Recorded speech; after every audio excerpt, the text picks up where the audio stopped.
அன்பு நண்பர்கள் அனைவருக்கும் வணக்கம். இந்த வீடியோவில் இன்றைய நிஃப்டி ட்ரேடில் இண்டிகேட்டர் யூஸ் செய்து நீங்கள் எந்த சமயத்தில் ட்ரேட் எடுத்திருந்தால் ப்ராஃபிட் எடுத்திருக்கலாம் என்பதை பற்றி கூறியிருக்கிறேன். இந்த சார்ட்டை நன்காக கவனியுங்கள் நண்பர்களே. தற்சமயம் மார்க்கெட் ஓப்பன் ஆன பின்பு மார்க்கெட் அப் சைடு இருந்து டவுன் சைடு வந்து கொண்டு இருந்தது.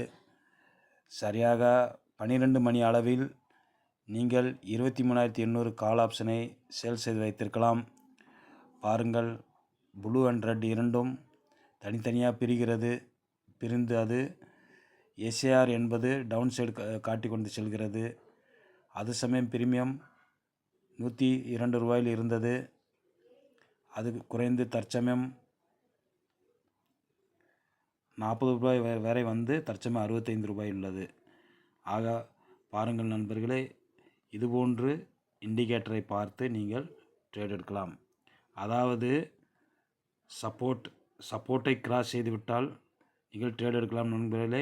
அதே சமயத்தில் பாருங்கள், பிவட் பாயிண்ட் இங்குள்ளது. பிவட் பாயிண்ட்டுக்கு மேலே செல்லவில்லை மார்க்கெட்.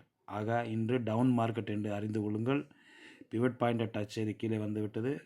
சப்போர்ட்டையும் கிராஸ் செய்து கீழே வந்துவிட்டது. எஸ்ஏஆர் மஞ்சள் கலர் உள்ளது கூறிவிட்டது 135 ரூபாய்க்கு மேலே போகாது என்று. இதுபோன்று நீங்கள் அதற்கு மேலே போகாது என்றால் அந்த இடத்தில் நீங்கள் ஸ்டாப் லாஸ் போட்டு வைத்துவிட்டால் நீங்கள் ட்ரேட் எடுத்து ப்ராஃபிட் அடையலாம் நண்பர்களே. இது இன்றைய நிஃப்டியின் 23,800 கால் ஆப்ஷன் சார்ட். இன்னொரு சார்ட்டையும் கூறுகிறேன், அதையும் பாருங்கள் நண்பர்களே. இது இன்றைய நிஃப்டியின் 23,500 PE chart, put option chart நண்பர்களே. ஆகவே நீங்கள் செல் சைடு இருந்தால்தான் ப்ராஃபிட் எடுக்க முடியும். இது செல் செய்வதற்காகத்தான் இந்த சார்ட். பாருங்கள், சரியாக ஒரு 10:35 இரண்டு இண்டிகேட்டரும் ஒன்று பிரிந்து டவுன் சைடு சென்று விட்டது. அது சமயம் பிரீமியமானது 135 ரூபாயில் உள்ளது. தற்சமயம் 72 ரூபாய் வரை சென்றது. மீண்டும் இங்கிருந்து மார்க்கெட் அப்சைடு சென்று விட்டது. ஆக நீங்கள் எஸ்ஏஆரும் கூறிவிட்டது 150க்கு மேலே செல்லாது என்று.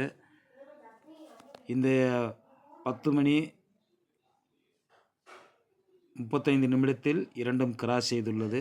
இந்த சமயத்தில் நீங்கள் புட் சைடை சேல் செய்து வைத்திருந்தால் நல்ல ப்ராஃபிட் எடுத்திருக்கலாம் நண்பர்களே. இது போன்று நீங்கள் ஒவ்வொரு சார்ட்டையும் நீங்கள் யூஸ் செய்து பாருங்கள். ட்ரேட் முடிந்த பின்பு அதனுடைய பிரீமியம் சார்ட்டை நன்றாக கவனித்து பாருங்கள். அப்போதுதான் இது புரியும். பின்பு நீங்கள் ட்ரேட் எடுத்து ப்ராஃபிட் அடையுங்கள் நண்பர்களே. நன்றி நண்பர்களே.